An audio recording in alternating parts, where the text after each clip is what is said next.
An inspector calls. GCSE question number 8. How does Priestley use Gerald Croft to explore the idea of social responsibility? From the outset, Gerald is presented as a fitting match for the Beerlings. He is a well-bred young man about town, possessing the confidence and social standing that Arthur Birling craves. His engagement to Sheila is not only a love match, but also a strategic alliance, designed to solidify the connection between Birling and Company and Crofts Limited. Gerald Croft heroically rescues Daisy Renton from the lecherous clutches of Alderman Meggarty, provides her with a place to live, and issues financial support. Her reliance on him satisfies his ego perfectly and provides him with a temporary escape from the mundane pressures of his social obligations. He regards himself as Daisy's benefactor and conveniently overlooks the inherent power imbalance in their relationship. On the surface, this act appears to be a benevolent display of compassion and altruism.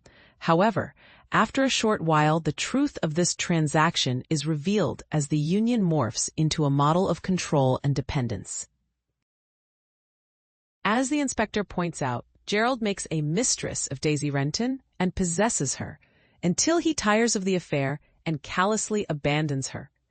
Gerald does not at all consider the long-term consequences of his actions, nor does he accept any genuine responsibility for Daisy's fate after he ends the affair.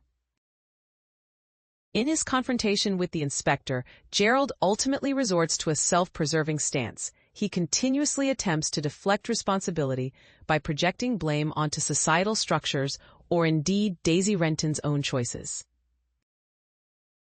After the inspector leaves, Gerald actively seeks to discredit his authenticity, clinging to the possibility that it was all a hoax. He desperately needs the inspector to be a fake, not because he's concerned with justice or truth, but because it absolves him of his guilt and reinstates his comfortable worldview.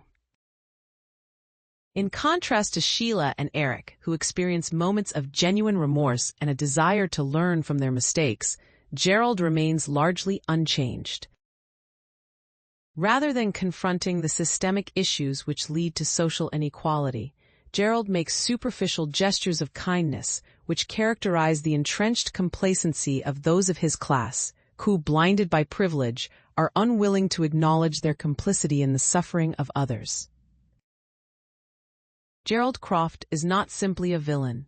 Through his actions and attitudes, Priestley exposes the hypocrisy and self-deception inherent in a system which allows select groups of individuals to benefit at the expense of others, while simultaneously abdicating any sense of social responsibility.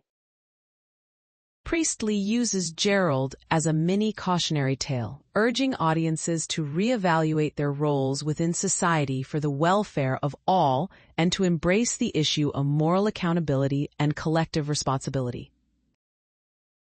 Thank you for watching. I hope you enjoyed the video. Please don't forget to like and subscribe.